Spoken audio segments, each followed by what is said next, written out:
Welcome to the American Nephrology Nurses Association's 50th Anniversary podcast series. In this commemorative series, past presidents and other leaders of the American Nephrology Nurses Association will provide a rich history of the association itself and of nephrology nursing as a specialty nursing profession. The American Nephrology Nurses Association's 50th Anniversary podcast series is brought to you by the Nephrology Nursing Journal, the official journal of the American Nephrology Nurses Association.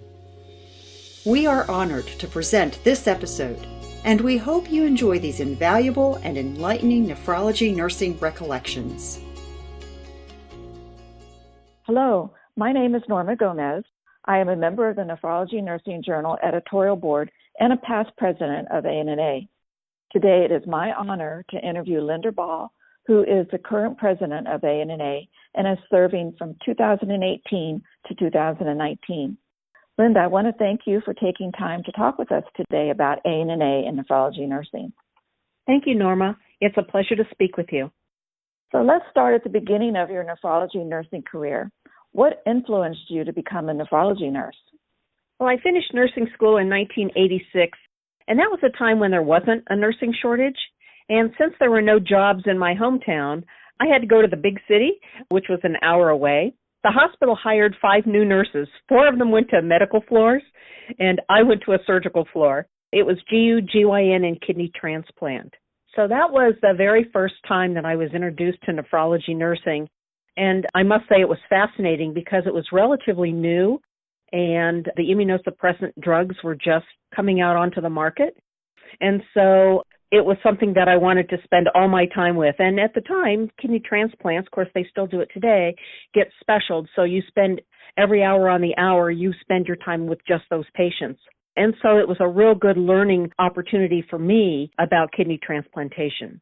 Unfortunately, our transplant surgeon retired, and you had to have a certified transplant surgeon in order to keep your program going. And 2 years after I started in nephrology nursing, I got my CNN. And I remember how traumatic that was, and I wasn't about to give that up. I was going to keep that certificate, that certification, as long as I could possibly do it. And so I decided that I was going to transfer then to the dialysis unit, and that way I could keep my certification in nephrology nursing. And so I went with a lot of trepidation. I wrote a paper once about well nursing versus sick nursing, and that's in my mind what I had with transplant versus hemodialysis. But when I got to the hemodialysis unit, it was like, wow, I have this great opportunity to teach. And I always wanted to be a teacher, and I always wanted to be a nurse. And so to be able to recognize that I could do both, that was pretty awesome. And so I actually stayed in hemodialysis for the rest of my career. That was the start of my nephrology nursing, and that's lasted my entire career. I've done nothing else but nephrology nursing for 32 years now. Wow, that's interesting. And you really must love it for being in nephrology nursing for 32 years. Let's talk about your role as president of ANNA. So this is an exciting year for you to preside over the 50th anniversary of ANNA. I'm really excited about that. And ANNA is growing in members, and that in large part is due to our membership drive that we're doing, the 50th anniversary for $50 campaign. And also we're collaborating with the LDOs, and they're encouraging their staff to join ANNA, to come to the meetings now. And so that's really, really been helpful for ANNA and for nephrology nursing. And we're at a really exciting point in history here. We have an opportunity, and a couple of us are participating in the Kidney X project, which is a joint collaboration between the Department of Health and Human Services and the American Society of Nephrology.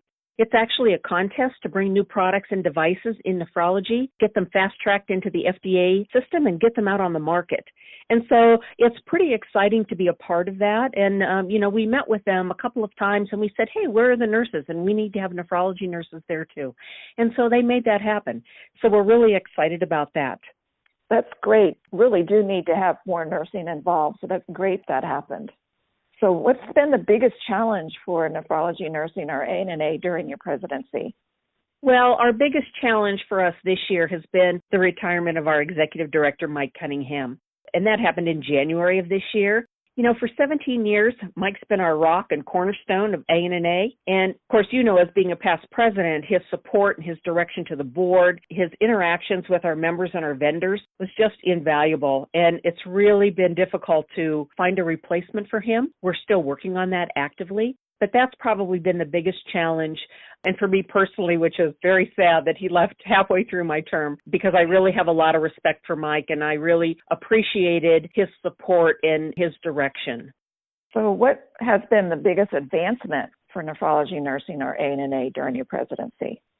Well, as you know, my passion is vascular access, and there's been 2 new percutaneous fistula creation techniques that have been FDA approved in the past year. And so we're really excited about that. The outcomes, the patency have been excellent, and we've been able to utilize fistulas sooner. We've had less failure to mature. So it's a really, really exciting, and I hope that people will embrace these 2 new creation techniques.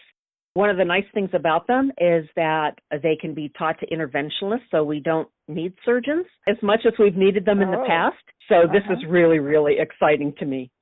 And will these new devices help with the patients for home, for self-cannulation?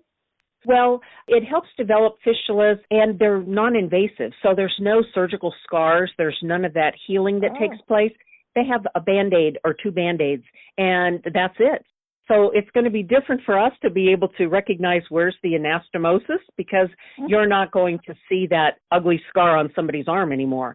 So I think it will be very helpful. And of course, they can always mark those accesses, but what happens is the vein and the artery are sitting over top of one another and they just kind of fuse them together. And so there's no curves and things like that. So you end up with this nice straight access. So I think that will be helpful for patients who want to self-cannulate as well as for staff. Oh, that's excellent. That's how exciting. I know. So what do you see for the future of ANNA and nephrology nursing, Lynda? Well, I think the future of ANNA and nephrology nursing is really bright. It's going to look really different than it did in my years growing up in ANNA. I think we'll see more home-based therapies. I think there'll be more prominence of nurse practitioners because we know that it's getting harder and harder to find nephrologists and to bring nephrologists into practice. And I think telehealth is going to play a huge role in the care of our patients. I see there's going to be a shift. There's going to be a lot more apps in use. And so things are going to look very, very different. I think we're going to use a lot of simulation as opposed to, hands-on nursing care as trainees. So I think it's going to look very, very different than what you and I faced when we were just starting out as nephrology nurses. So before we go, Lynda, is there anything else that you would like to share about your nephrology nursing experiences? ANNA has afforded me so many opportunities. The network has been the bright spot. And many of the jobs I've had over the years have either come from other ANNA members telling me that there was a job or from the fact that I've been recognized as an ANNA leader. Beth Ulrich pushing me to publish. Who would have imagined that I would have more than 40 publications under my belt now, in my career? And I just can't do that without the people that have been in ANNA. And helping me to grow as a nurse and helping me to grow as an individual and as a leader. I wouldn't have half those opportunities without being part of ANNA. And I must say it's been a real honor and a privilege to be ANNA's leader this year. Well, Lynda, I want to thank you for your service and leadership as president of ANNA and for allowing us to interview you today. Well, thank you, Norma. It's been my pleasure.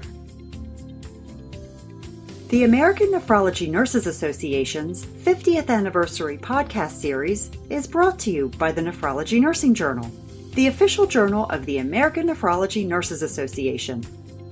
This series is owned and produced by the American Nephrology Nurses Association.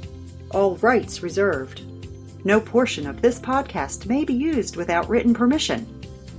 For archived episodes of this podcast and to learn more about the American Nephrology Nurses Association, visit the association's website at annanurse.org.